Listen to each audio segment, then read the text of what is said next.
오늘 하나님의 말씀은, 하나님이 우리에게 주시는 말씀은 고린도후서 5장 1절에서 10절 말씀입니다. 우리가 다 같이 일어나셔서 5장 1절에서부터 10절 우리가 한 절 한 절씩 서로 교대로 교독을 하겠습니다. 제가 먼저 교독하겠습니다. 만일 땅에 있는 우리의 장막집이 무너지면 하나님께서 지은 집, 곧 손으로 지은 것이 아니요 하늘에 있는 영원한 집이 우리에게 있는 줄 아나니 과연 우리가 여기 있어 탄식하며 하늘로부터 오는 우리 처소로 덧입기를 간절히 사모하노니 이렇게 입음은 벗은 자들로 발견되지 않으려 함이라. 이 장막에 있는 우리가 짐진 것 같이 탄식하는 것은 벗고자 함이 아니요 오직 덧입고자 함이니 죽은 것이 생명에게 삼킨 바 되게 하려 함이라. 곧 이것을 우리에게 이루게 하시고 보증으로 성령을 우리에게 주신 이는 하나님이시니라. 이러므로 우리가 항상 담대하여 몸에 거할 때에는 주와 따로 거하는 줄을 아노니 이는 우리가 믿음으로 행하고 보는 것으로 하지 아니함이로라. 우리가 담대하여 원하는 바는 차라리 몸을 떠나 주와 함께 거하는 그것이라. 그런즉 우리는 거하든지 떠나든지 주를 기쁘시게 하는 자 되기를 힘쓰노라. 이는 우리가 다 한듯이 그리스도의 심판대 앞에 드러나 각각 선악간에 그 몸으로 행한 것을 따라 받으려 함이라. 아멘. 이제 5월이 시작되었습니다. 5월 한국에서는 교회 절기로 어린이 주일입니다. 그래서 우리는 그리스도 안에서 하나님의 자녀, 어린이니까 오늘 모두가 어린이가 되어서 하나님 앞에 어린이로서 오늘 예배를 드려보세요. 자, 옆에 분들 다 어린이들 한번 보세요. 우리는 하나님 앞에 지금 어린이입니다. 전부 다. 어린이가 어떠세요? 어린이가 굉장히 어린이답지요. 제가 한번 하나 물어보겠습니다. 어린이 여러분, 이러면 안 되겠군요. 여러분은 미래에 우리가 죽고 난 다음에 우리의 삶이 있을 거라고 생각하십니까? 죽고 난 다음에 우리가 죽었어요. 이 세상에 죽었는데 죽고 난 그 이후의 삶이 우리에게 있을까요? 어떻습니까? 자, 이 시간은 정말 이 질문이 굉장히 중요합니다. 자, 그럼 두 번째, 여러분은 지금 내가 이 땅에 살고 있는 이 나라는 존재가 죽음 이후에도 나라는 존재가 있다는 것을 혹시 생각하십니까? 내가 지금 이 땅에 살고 있어요. 그런데 내가 살고 있는 지금 현재 이 내가 죽음 이후에 또 존재하고 있다는 것을 여러분 과연 생각을 해본 적 있으세요? 그러면 세 번째 질문으로 다시 들어갑니다. 만약 우리 그리스도인들은 당연히 그렇게 생각을 하겠죠. 자, 그렇다면 지금 이 땅에 살고 있는 현재의 우리 삶과 죽음 이후에 장차 있을 미래의 삶, 이 두 가지 중에서 어느 것에 더 중점을 두고 사십니까? 어느 것을 더 중요하고 어느 것이 더 우리에게 중요하고 중심이 되는 그런 걸 생각하고 살고 있느냐는 거예요. 어느 것이 더 그래요? 어떤 삶이 현재의 삶이 우리의 목적이고 기본이 되는 겁니까?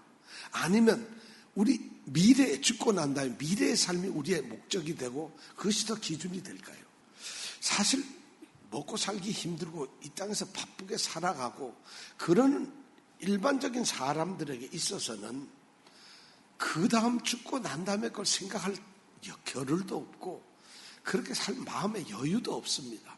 당장 살기 힘들고 열심히 살아서 여기서 돈도 벌고 여기서 몸도 건강하고 여기서 권력도 잡아보고 여기서 명예도 얻게 되고 여기서 뭔가 장수하고 싶은 것이 우리 인간들의 생각인데, 그런데 만약 미래가 있다면 그 이후의 삶이 있다면 어떨까요?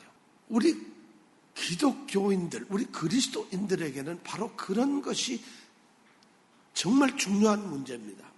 오늘 성경 우리가 1절부터 10절까지 읽었는데 처음 시작하는 제목이 땅에 있는 우리의 장막집이 무너지면 이라는 제목으로 오늘 여러분들과 말씀을 나누려고 하는데, 바로 이 질문을 던지는 것이 땅에 있는 우리의 장막집이 무너지면 1절부터 10절까지의 말씀이 바로 우리가 이 땅의 삶과 미래의 삶에 대해서 어디에 우리의 마음을 더 두어야 하는가, 우리는 어떤 태도로 어떤 마음가짐으로 이 생을 살아야 하는가? 그리스도인들은 과연 어떻게 사는 것이 그리스도인답게 살고 하나님이 원하시는 삶인가 하는 대답을 오늘 1절부터 10절까지가 그런 질문에 대한 우리에게 대답을 줍니다. 그러니까 오늘 말씀이 굉장히 중요한 말씀이죠. 이 말씀을 우리가 들으면서 우리가 가지고 있는 이 질문에 대해서 대답을 해야 됩니다. 첫 번째 우리가 기억을 해야 될 것은 성도에게는, 아니 성도뿐만 아니라 모든 사람에게는 죽음이 끝이 아니라는 것입니다. 죽는 것이 끝이 아니에요. 죽으면 그만이지 뭐. 내가 죽으면 그 다음에 어떻게 되는지 알게 뭐야. 이것이 우리가 보통 생각을 하는데 성도들은 그렇게 살아가는 사람들이 아니라는 거예요. 성경은 우리 성도들에게 무엇을 가르쳐 주느냐 하면 죽음이라는 게 뭐냐면 그림자가 벗겨지고 뭔가 우리가 가야 할 실체가 드러나는 그런 과정이 바로 죽음이라는 것이. 그러니까 죽음은 그림자가 없어지는 것이고 실체가 드러나는 그 일에 이제 들어가기 위한 그 과정의 입구가 바로 죽음이라는 것이. 일반적으로 우리가 세상 사람들이 생각할 때는 현재 살고 있는 이 실존이 지금 우리가 이 땅에 살고 있는 것이 확실하죠. 이거는. 그리고 우리가 살고 있으니까 분명하죠. 그리고 이 살고 있는 이것이 진짜 확실하고 견고한 삶이라고 우리는 생각을 해요. 그 대신 반면에 우리가 생각할 때는 내세, 있을지 없을지 모르는 미래에 대한 그 내세는 뭔지 불확실하고 희미하고 그리고 그건 실체가 없는 것 아니야? 이런 생각을 하게 됩니다. 부활주일 우리가 2주 전에 지났지만 바로 부활이라는 것이 그런 문제에 대해서 우리에게 확신도 주지만 회의도 주는 굉장히 중요한 문제입니다. 그런데 오늘 바울은 성경에서 5장 1절에서 말씀을 하고 있습니다. 1절 말씀을 다 같이 한번 읽어보겠습니다. 시작. 만일 땅에 있는 우리의 장막집이 무너지면 하나님께서 지으신 집, 곧 손으로 지은 집 아니요 하늘에 있는 영원한 집이 우리에게 있는 줄 아나니. 오늘 말씀에는 집 얘기가 나와요. 두 가지 집을 지금 여기에 말을 하고 두 종류의 집이 있어요. 자, 한 종류는 어떤 집일까요?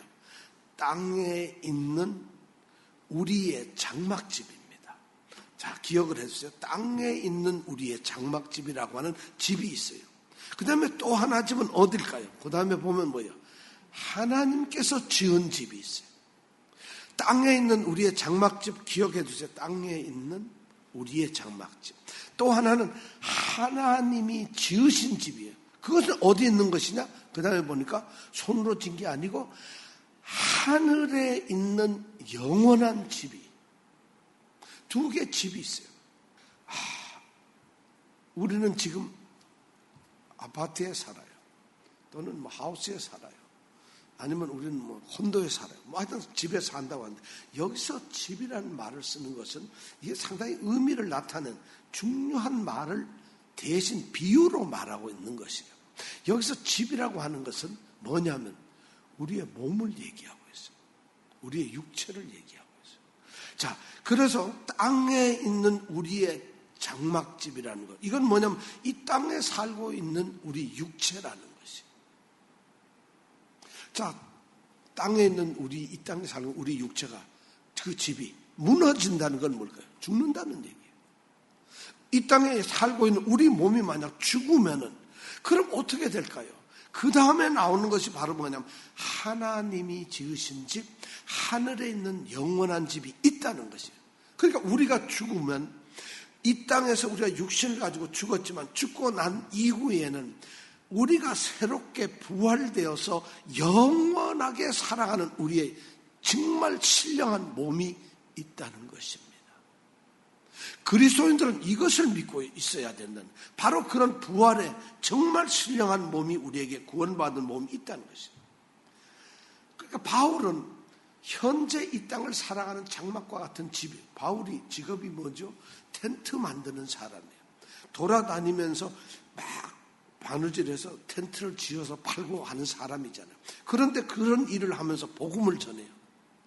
알람을 하면서 복음도 전하기도 하고 전기를 하면서 복음을 전하기도 하고 우리가 복음을 전하기도 하는데 바울은 텐트를 만들면서 복음을 전하는데 그러다 보니까 장막집에 대한 이야기를 잘 알거든요. 자기가 아무리 잘 지어둬도 이것은 때가 지나면 썩어버리고 무폐해지고 바람이 세게 불면 다 넘어져 버리는 그런 집이에요. 그러니까 이 땅엔 우리의 집은 넘어지는 그리고 죽고 마는 그런 집, 영원한 집이 아니라는 거예요. 그러니까 바울이 무슨 생각을 하고 있냐면 앞으로 우리에게 다가올 그 삶은 진짜 강하고 영원하고 실제로 있는 것이라는 것이에요. 그렇다면 현재의 삶은 그 미래에 살고 있는 영원한 집을 미리 보여준 그림자일 뿐이고 어쩌면 이 그림자 속에서 우리는 구원한 우리의 몸을 생각해낼 수가 있다는 것이에요. 이 미래의 삶이라는 것이 죽은 이후의 우리의 삶이라는 게 막연한 것이 아니라는 것이에요. 그냥 머릿속으로 생각으로 마음의 생각으로 있는 집이 아니라는 것이에요. 그래서 단순히 죽으면 혹시 그런 거 있지 않을까 하는 반신반의하는 그런 우리의 삶이라는 것을 이야기하고 있는 것이 아니에요. 왜냐하면 오늘 바울은 뭐라고 하냐면 5장 1절에 마지막에 보니까 우리에게 있는 줄을 알고 있다는 것이 우리가 알고 있다는 거예요. 그러니까 그리스도인이라고 하는 사람들은 미래에 대한 우리의 삶, 부활한 우리의 신령한 몸이 있을지 모른다가 아니라 그것은 믿음이 아니에요. 아니 있게 될 수도 있지 않겠느냐, 그것도 믿음이 아니에요. 있다는 지식으로 우리가 습득하고 알게 된 이것이 바로 믿음으로 알게 된 이것이 바로 우리의 믿음이라는 거예요. 성도들에게는 죽음의 끝이 아니라 그 이후의 삶이 있다는 것이에요. 이것이 바로 믿음의 사람들이에요. 그래서 그런 사람들이 어떻게 성도들이 어떻게 살아가느냐? 2절부터 4절까지의 말씀에 보면 어떻게 그들이 살고 있느냐는 거예요. 성도라면은 이 땅의 삶이 아니라 미래의 삶에 더 가치를 두고 그것을 쫓아가면서 그것을 사모하면서 살아가는 사람이에요. 그래서 2절에 보니까 탄식을 하면서 4절에 보면은 짐을 진 것 같이 탄식하는 것으로서 최후의 부활의 영광, 그 영광의 몸을 우리가 덧입기를 간절히 사모한다고 되어 있어요. 여러분 성도들이 우리는 이 땅에 고난 가운데 힘들게 살죠. 정말 힘들어요. 그런데 세상 사람들도 힘들게 살고 우리 성도들도 힘들게 살아요. 세상 사람도 병에 걸리고 우리도 성도도 병에 걸리죠. 세상 사람들도 망하기도 하고 우리 성도들도 망하기도 합니다. 세상 사람들이 모욕을 받기도 하고 믿는 사람들도 모욕을 받습니다. 세상 사람이 돈도 벌고 우리 믿는 사람들도 돈도 벌고 권력도 가지고 명예도 있고 다 누구나 동등하게 있어요. 그런데 세상의 사람들은 그 받는 것이 전부 다로 생각하지만 우리에게는 그 이후에 집이 있다는 거예요. 자, 그렇다면은 바울은 그 이후의 삶을 성도들은 탄식을 하면서 그것을 간절히 사모하고 있다는 것이에요. 여기서 탄식한다는 말은 이 땅의 삶이 너무 힘들어서 죽어야지. 내가 아파 죽겠어. 내가 죽을 병에 걸렸는데 싫어. 나 빨리 죽고 하늘나라 가고 싶어 죽겠어요. 장사도 안 되고 사업도 안 되는데 나 죽어버리는 게 낫겠어. 저 인간 정말 내 머리도 아프고 내 삶 너무 힘들게 만들 난 이 땅을 죽고 싶다. 빨리 이 세상을 떠나고 싶다는 그런 탄식이 아니라 여기서 말하는 탄식이라는 건 뭐냐면 나의 현실에 대한 어떤 불평, 불만 때문에 나오는 그런 탄식이 아니라 정말 이 땅이 아니라 하늘에 있는 영원한 그 육체 부활의 영광의 몸을 덧입고 싶어서 간절함을 갖고 그 땅에 빨리 가고 싶다. 이런 그 마음의 표현이 바로 성경은 탄식이라는 표현을 쓰고 있어요. 그렇다면 우리 성도들은 그러한 삶을 살아야 돼요. 미래에 보이는 그 영원한 썩지 아니하고 죽지도 아니하고 아프지도 아니하고 고통도 없고 눈물도 없는 영원히 하나님과 살아가는 그 영원한 영광의 몸을 입는 것을 우리는 정말 탄식을 하듯이 간절히 꿈꾸며 소망하면서 살아야 된다는 것이에요. 오늘 5절 4절까지의 말씀까지 그거예요. 짐을 진 것처럼 이 땅에 고통스럽습니다. 정말 주님과 빨리 살고 싶어요. 그런데 성도들은 성도들이 바라는 건 그렇기 때문에 너무 힘들어서 나 빨리 죽고 싶어요가 아니라 고난과 고통이나 죽음 이것을 면제받고 회피하고 싶고 또 이것을 빨리 끝내고 싶은 그런 것이 아니라 성도들은 고난이나 죽음이나 고통보다도 더 고상하고 더 훌륭하고 더 아름답고 더 영원한 삶일 것이 그런 것이 있다는 걸 알고 이 죽을 것 썩을 것 여기서 망할 우리의 이것이 빨리 영원한 생명으로 흡수되어 가기를 사망이 생명에게 삼킴받은 것처럼 그 안에 흡수되기를 그것을 우리가 바라는 것이라는 거예요. 그러니까 믿는 사람들은 이 땅이 힘들기 때문에 자기의 목숨을 스스로 끊는다든가 이 땅에서 자살을 하는 사람 이 성경 말씀에 보면 맞질 않아요. 그것 때문에 우리가 탄식하는 게 아니기 때문에 그리고 이 땅의 힘든 일 때문에 우리가 거기에 짓눌려서 우리가 억눌려서는 안 된다는 것이에요. 왜냐하면 바울이 4장에서 그렇게 얘기한 말이 뭐예요? 우리가 낙심하지 않는다는 것이에요. 우겨쌈을 당하여도 우리가 우겨싸여지질 않아요. 답답한 일을 당하여도 우리가 낙심을 하지 않는다고 바울은 말하고 있어요. 왜냐? 가야 할 곳이 있기 때문에. 아니 그것이 약속되어 있기 때문에. 성도는 바로 그런 것을 바라보고 사는 것이죠. 현실을 도피하거나 회피하는 것이 아니라 현실에 충실히 살면서 그러나 우리에게는 미래가 있다는 것을 생각하는 것이죠. 바울은 지금 1절부터 4절까지 그런 이야기를 하고 있어요. 자, 그러면 우리가 이렇게 고통스러운데 과연 그 삶은 우리에게 정말 주어지는 것인가? 성도들은 내가 지금 이 모양으로 이렇게 힘들게 사는데 정말 그 삶이 우리 집사님들에게 우리 권사님들에게 그리고 저에게 정말 주어질 것인가? 아유 좋아요. 있다고 합시다. 있다면은 그것이 정말 내게 주어진다는 보장이 어디 있느냐는 것이. 어떻게 하면 그 땅에 우리가 그런 몸을 입을 수가 있을까요? 여러분들 생각해 어떻게 하면 우리가 그런 정말 우리 성도들 삶에 이 땅에 믿음의 삶을 살면서 살다가 죽으면 부활이 없다 그러면 우리가 세상에서 가장 어리석은 자가 되고 가장 미련한 자가 되고 가장 바보가 되고 마는 것이에요. 없는 부활을 믿다가 바보가 되는 것이에요. 그런데 그 부활이 있다는 거면 그 영원한 삶이 있다고 한다면 우리가 지금 이 땅에 살면서 어떻게 사는 것이 어떻게 해야만 그렇게 될 수가 있을까요? 이것이 지금 굉장히 중요한 문제예요. 간절히 바라고 소망한다고 되는 것이 아니라는 것이에요. 성도들은 이런 생각을 늘 해봐야 돼. 어떻게 가능할까? 어떻게 이것이 우리에게 정말 이루어질 수 있을까? 그 대답이 바로 5절에 나온다는 거예요. 자, 5절 말씀 함께 읽어볼까요? 시작. 곧 이것을 우리에게 이루게 하시고 보증으로 성령을 우리에게 주신 분이 누구라고요? 하나님이시라. 하나님이 그 일을 우리에게 이루어 주신다는 것이에요. 내가 그렇게 해서 가는 것이 아니고 내가 이루어내는 것이 아니라 하나님이 우리를 그렇게 인도하신다는 거예요. 하나님이 하신다는 거예요. 그러니까 우리는 왜냐하면 우리는 하나님을 믿는 자고 하나님의 자녀니까 하나님이 책임을 지시고 하신다는 거예요. 그걸 어떻게 믿어요? 오늘 성경에 보니까 그걸 믿게 하기 위해서 보증으로 뭐를 주셨다고요? 성령을 주셨다는 거예요. 그래서 성령을 우리에게 주신 이유가 뭐냐? 보증으로 주신 거예요. 여러분이 꼭 기억하세요. 성령을 우리에게 하나님이 정말 이루실 줄 알아요. 그런데 우리가 어떻게 알아요? 하나님 혹시 그러다가 안 되면 어떻게 해요? 하나님은 그러한 우리의 연약함까지 내다보시고 그것을 보증을 확실하게 하시기 위해서 성령을 보내주셨다는 거예요. 정말 그렇습니다. 우리가 의심하지 않도록 성령을 주셨어요. 그런데 그 일을 이루시는 것이 바로 하나님이세요. 하나님께서는 우리의 연약함을 보시고 너희들이 의심할 것 같으니까 내가 그것을 확실하게 보증을 하겠다 해서 성령님을 주셨어요. 그래서 성령, 이 보증금이라는 게 뭐냐면 여기서 보증이라고 나왔잖아요. 보증으로 성령을 주셨다. 이 보증이라는 단어는 말이죠.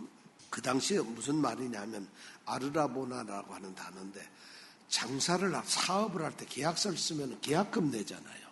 우리 집을 사든지 또는 물건을 사든지 뭘 거래를 하면 계약서를 쓰고 계약금을 내잖아요. 바로 이 보증이라는 단어가 그런 말이에요. 그러니까 하나님께서 내가 너희를 신령한 몸으로 만들어 줄 것이다는 이루시겠다는 약속을 하셨는데 그걸 어떻게 믿어요? 하니까 하나님은 성령을 보내셔서 우리에게 계약서를 쓰시고 보증금으로 성령을 우리에게 보내셨다는 거예요.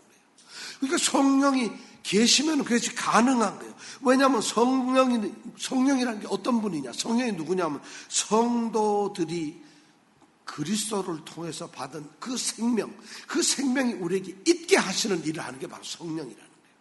그래서 성령이 없으면 아무것도 안 돼요. 성령께서는 성도들을 갖다가 우리 성도들을 날마다 새롭게 만들어 주시는 거예요. 성령을 통해서 우리의 삶이 날마다 새롭게 되는 거예요.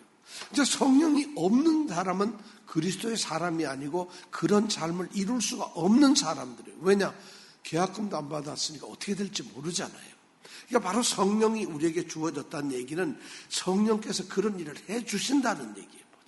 그럼 성령은 날마다 우리 성도들이 새로운 정말 영광스러운 신령한 부활의 구원의 몸을 갖게 하기 위해서 날마다 우리를 새로움으로 채워주신다. 거기에 적합하도록 세워주신다. 그뿐만 아니라 그러한 삶을 살 수 있도록 담대하게 만들어주시는 거예요. 그뿐만 아니라 그런 삶으로 우리를 평생 인도해 가시는 거예요. 그렇게 하는 것뿐만 아니라 성령께서는 말을 할 수조차 없는 탄식을 가지고 하나님께 옆에서 우리를 위해서 기도를 하시는 분이라는 거예요. 이것이 바로 성령님이라는 거예요. 우리가 성령님은 무슨 이상한 눈이 뒤집혀지고 거품을 물고 몸이 후들거리는 이런 것이 성령이 아니라 우리를 이끌어주시는 살아계셔가 생명의 원천이 되는 그런 분이 바로 성령이라는 거예요. 그 성령이 담보로 오셨다는 거예요. 그래서 그럼 성령이 왔기 때문에 어떻게 되느냐? 오늘 말씀에 보니까 6절 7절에 있는 아주 중요한 말씀을 해요. 우리가 몸에 있어요. 지금 이 땅에 살고 있을 때는 우리가 몸으로 살고 있잖아요. 영원한 부활체의 새로운 몸으로 살고 있는 게 아니라 예수를 믿고 우리가 구원을 받은 성도로서 살지만 우리는 몸으로 살고 있어요. 이 땅에 아주 몸으로 살고 있어요. 그러니까 6절에 보면 뭐라고 하냐면 이러므로 우리가 항상 담대하여 몸에 거할 때에는 몸으로 살고 있지만 주님과 따로 지금 살고 있다는 것을 알고 있다는 거예요. 우리가 몸으로 살고 있는데 주님이 옆에 있질 않아요. 우리는 주님이 우리와 함께 없다는 것을 알아요. 실제적으로 물리적으로 주님은 우리와 같이 있질 않아요. 그런데도 우리는 담대할 수가 있어요. 왜냐하면 성령께서 함께 하시는. 어떻게 하시느냐? 7절에 보니까 왜 그러냐 하면 우리가 믿음으로 행하고 보이는 것으로 행하지 않기 때문에 그런 거예요. 성령께서 우리에게 믿음을 통해서 그 일이 미래의 그 우리 부활의 영원한 영광의 몸이 눈으로는 보이지 않지만 믿음으로 그것을 우리에게 살도록 만들어주시기 때문에 그렇다는 거예요. 그러니까 믿음의 삶이란 뭐냐? 성령께서 우리에게 이끌어 가시고 우리에게 주시는 삶이 바로 믿음이에요. 믿음이라는 건 내가 이거 믿어야지. 자, 이 자리에 우리가 정직하게 생각해 보세요. 우리의 생각이나 우리의 이성이나 우리의 감정이나 또는 우리가 가지고 있는 경험이나 또 이 세상의 모든 지혜를 가지고 생각해 보세요. 이걸 믿을 수 있겠어요? 우리가 대단한 학식이나 정말 대단한 권력을 가진 우리가 그런 존재가 우리가 아닌데도 믿지를 못해요. 이 땅에서 우리가 그걸 믿지를 못해요. 그런데 그걸 믿게 하시는 분이 누구냐? 성령이라는 거죠. 우리는 절대 믿을 수가 없어요. 그거를.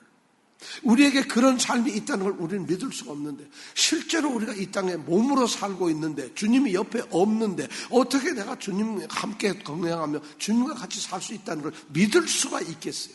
그것을 누가 하느냐? 이는 성령께서 바로 우리에게 믿음의 눈을 갖게 하신다는 거예요. 믿음을 갖게 하셔가지고 보이지는 않지만 보는 것으로 사는 것이 아니라 믿음으로 살게 한다는 것이에요. 그러니까 믿음은 성령께서 하나님께서 우리에게 주시는 거라는 거예요.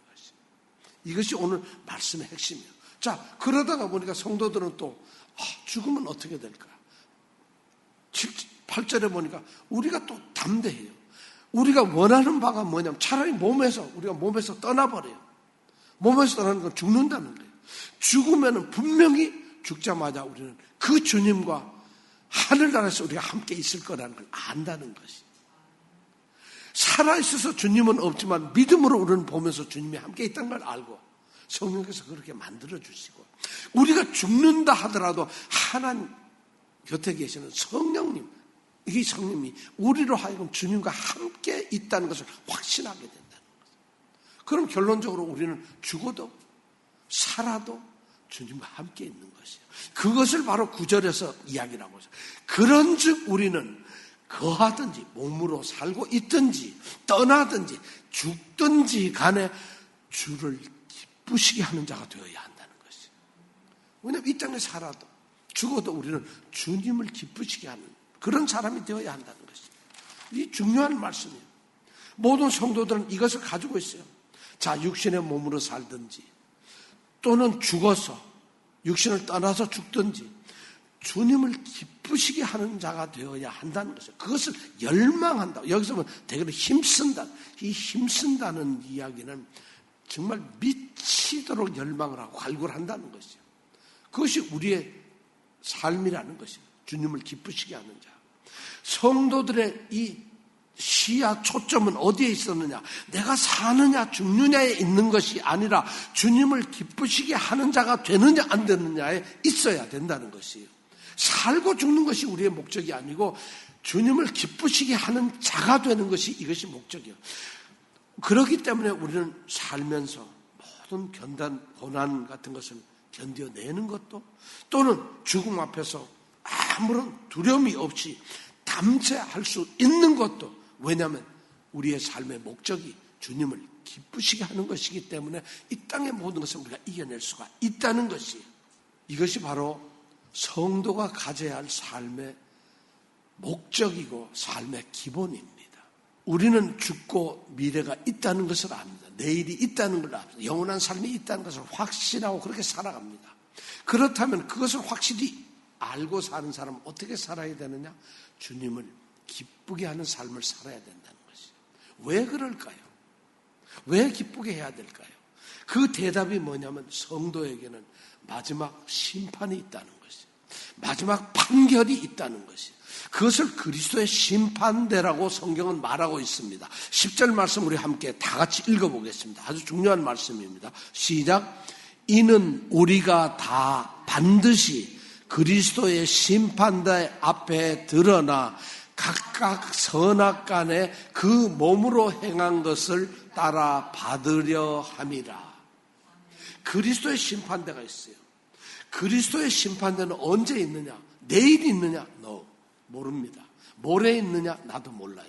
그러나 분명한 것은 그리스도의 심판대는 주님께서 다시 오시는 그때에 있을 겁니다. 이 땅에 마지막이 왔을 때, 바로 그때에 있을 때, 그때 우리는 주님 심판대 앞에서 우리는 심판을 받을 겁니다.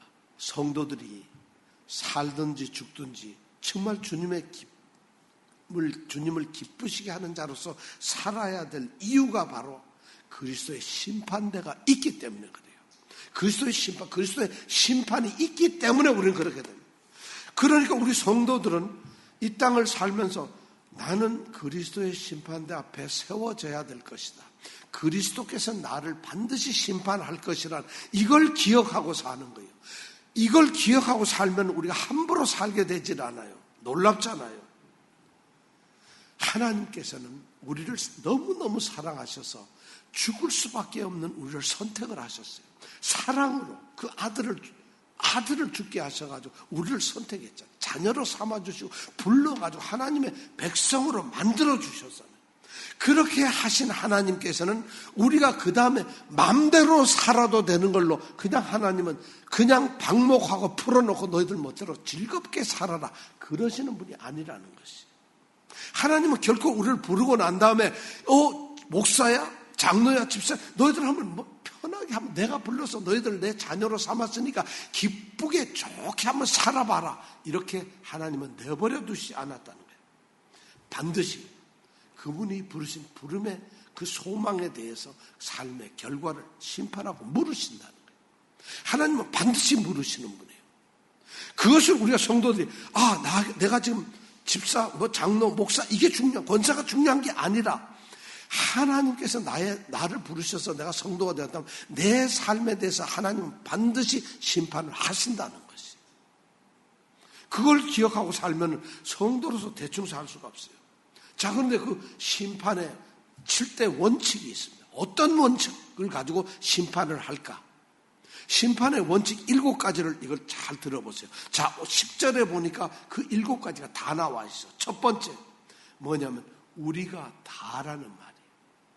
우리 성도들은 모두가 한 사람 예외 없이 남녀노소 빈부 귀천 늙고 젊고 뭐 훌륭하고 잘나고 못나고 그런 거와 아무 관계없이 우리가 다 심판대 앞에 세워진다는 것이에요. 우리가 다. 나는 그래도 교회에서 목사 정도 했고 목사로서 50년 내가 목회를 했고 나는 선교사로서 정말 평생을 바쳤는데 심판대에 안 갈 것 같아. 천만에만.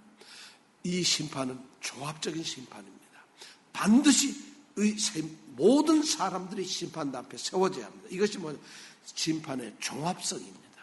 반드시 모든 것이. 두 번째가 바로 무슨 단어냐면 우리가 다 다음에 반드시랍니다. 심판은 예외가 없습니다. 혹시 심판을 안 받고 무슨 다른 걸로 테스트를 하거나 또는 심판을 안 받고 하나님께서 그냥 적당하게 평가를 하시는 것이 아니라 반드시라는 단어를 쓰고 있어요. 반드시라는 단어. 이 단어를 개라고 하는 단어를 썼는데 이건 뭐냐면 하나님은 반드시 심판을 하시겠다는 거예요. 그래서 심판대 앞에 무조건 세우겠다는 거예요. 이게 심판의 필요성, 필수 불가결한 거예요. 심판을 피할 자는 아무도 없습니다. 세 번째가 뭐냐? 거기에 보니까 각각이라는 단어가 나와요. 각각. 심판은 개인별로 심판을 받는 것입니다. 그리스도 심판대 앞에 세워지는 것은 우리가 단체로, 가족이 단체로 어디 여행을 가듯이 아니면 교회가 어디 야유회를 가듯이 우리 교회 다 같이 심판받으러 가자가 아니고 집사님 혼자 심판대에 세워지고 저도 혼자 세워지고 어느 누구 하나 예외 권사님도 혼자 심판대 앞에 세워진다는 거죠. 각각이 세워진다는 것을 기억해. 이게 세 번째 심판에 이거는 개별적인 심판을 하신다는 거예요. 그 다음에 네 번째가 뭐냐면 선악간에 행한 것을 심판하신다. 선악간에 좋은 일을 했든지 나쁜 일을 했든지 하나님의 뜻에 맞는 일을 했든지 맞지 않는 일을 어떤 일을 했든지 그 행한 일을 갖다가 심판을 하신다는 생각을 심판하시고 마음을 생각하시고 반드시 우리가 했던 옳고 그름 선악에 대한 것을 반드시 심판을 하신다. 이건 그 내용적인 심판을 말하고 있어요. 그 다음에 다섯 번째가 뭐냐면 중요한다. 그 몸으로 행한 것을 심판한다. 그 몸으로 행한 것을. 내가 하나님 마음에 얼마나 내가 하나님을 사랑했는지 알잖아요. 내가 생각을 얼마나 했는지 알잖아요. 하나님은 그것을 심판하는 게 아니라 네 몸으로 행한 것을 심판하신다.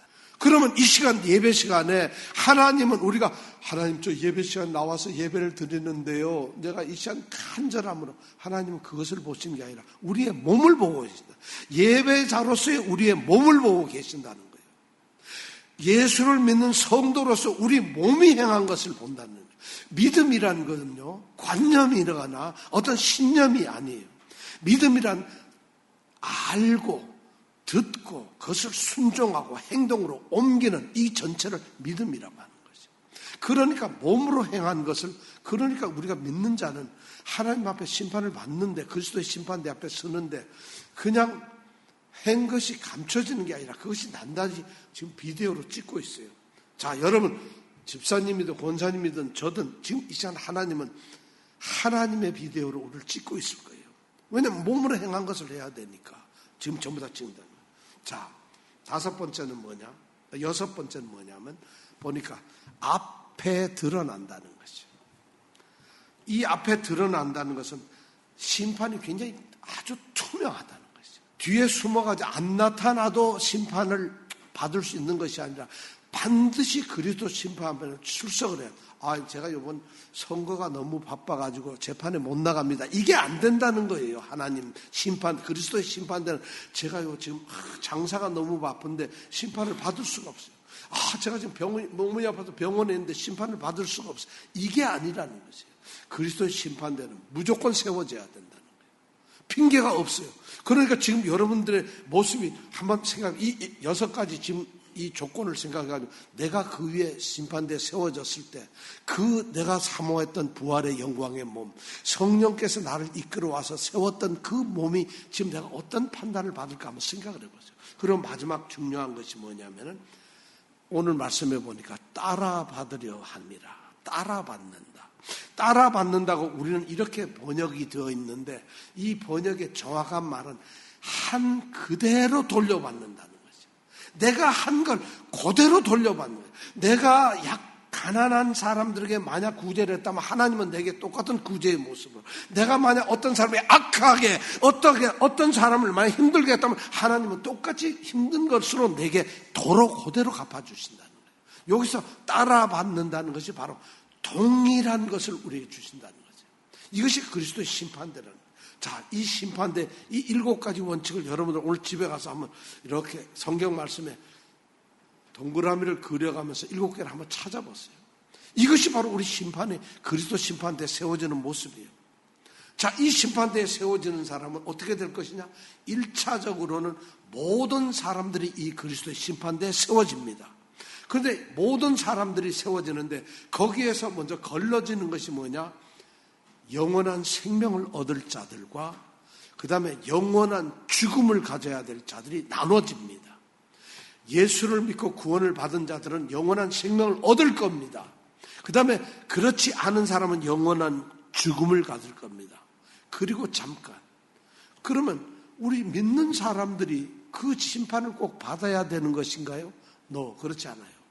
구원을 얻은 성도들에게는 또 다른 그리스도의 심판대가 우리가 받는다는 것이죠. 우리는 구원을 받은 성도잖아요.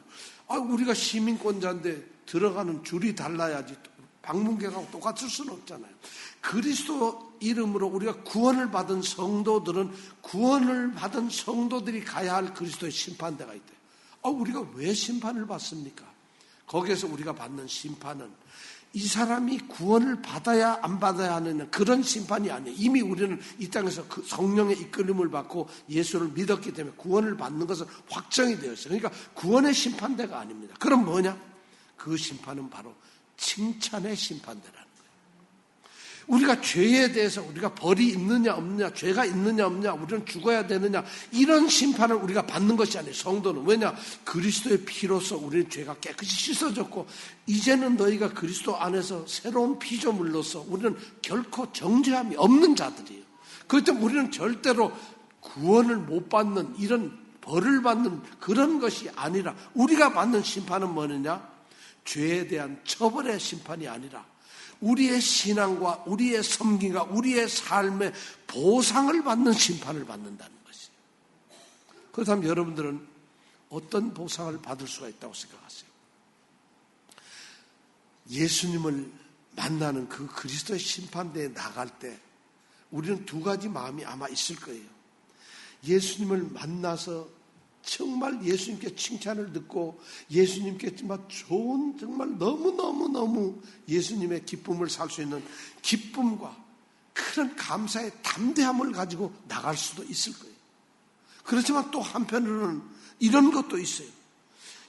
내가 이 땅에 살면서 성도로서 내게 맡겨주신 책임과 사명과 내가 마땅히 살아가야 할 그 길에서 내가 그대로 과연 살았는지 안 살았는지 그 모든 것을 다 짊어지고 주님은 알고 계신데 그것을 주님 앞에 이야기할 때는 얼마나 두렵겠어요. 하나님은, 우리 주님은 나를 어떻게 판단을 하실까 두려움이 있지 않겠어요? 바로 그리스도 심판대 앞에 가는 우리 성도들에게는 기쁨과 담대함도 있지만은 정말 말할 수 없는 두려움도 있다는 것이죠. 그렇다면 우리는 어떻게 될까요? 이 두려움 때문에 우리는 이 세상을 살면서 어떻게 살아야 그걸 알까요? 주님께서는 우리에게 구원의 선물을 주셨지만은 또한 그리스도의 말씀에 순종하는 의무도 주셨다는 것이에요. 그 의무를 없애지를 않는다는 거예요. 그리스도인답게 살아가야 하는 의무를 주셨다는 거예요. 구원은 주신다. 선물을 주셨지만 그 구원받은 자로서 살아가야 하는 삶의 모습을 반드시 지켜야 한다는 것이에요. 이것이 바로 그리스도의 심판 앞입니다. 말씀을 맺습니다. 오늘 우리가 이 말씀을 통해서 기록해야 될 것이 3가지예요. 우리에게는 죽음이 끝이 아니라 죽음 뒤에 우리는 영원한 부활의 영광의 하나님과 함께 사는 삶이 있다는 것이요. 그런데 그 삶을 이루어 주시는데 하나님께서는 이 땅에서 우리에게 맡기신 것이 아니라 하나님이 이루시고 그걸 이루기 위해서 우리에게 성령을 보증으로 내주셔서 성령께서 우리를 이끌어 가신다는 거예요. 그러니까 우리는 생각해야 될 게 있어요. 내가 그렇게 보장은 되었지만 주님께서는 그리스도의 심판대에서 나를 반드시 판단을 하실 거라는 거예요. 판단을 할 거라는 거죠. 이 판단을 받을 때 나는 어떻게 판단을 받을 수 있는가? 굉장히 중요한 지금 말씀, 이 신앙의 가장 핵심적인 게 나는 하나님과 함께 살 사람이다. 그것이 있다. 이제 성령께서 나를 이끌어 간다. 그리고 나는 마지막 그리스도의 심판대 앞에서 어떻게 살았는가를 주님께서 판단을 하실 것이라는 거예요. 그렇다면 여러분들 그 판단 앞에서 어떤 존재가 되어야 될까요?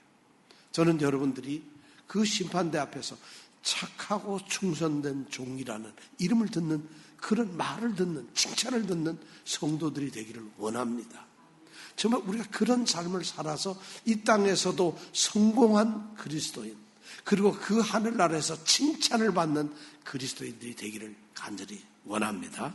기도하겠습니다. 오늘 아버지 하나님 귀한 말씀을 통해서 우리가 신앙의 삶이 무엇이라는 것이 무엇이 신앙의 삶이고 어떻게 살아야 되고 그리고 우리가 무엇을 기억해야 하는가를 오늘 성경의 말씀을 통해서 우리가 생각했습니다. 신앙생활은 그냥 사는 게 아니랍니다. 신앙생활은 적당히 사는 것이 아니고 신앙생활은 되는 대로 사는 것은 더더욱 아닙니다. 신앙생활은 내가 열심히 무엇을 하는 것이 아니라는 것을 오늘 압니다.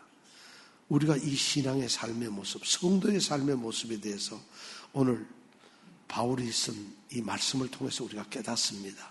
주님, 이 말씀에 우리가 오늘 다시 한번 우리의 자신을 비춰보면서 주를 기쁘시게 하는 자가 되어서 칭찬받는 귀한 성도들이 되게 하여 주옵소서.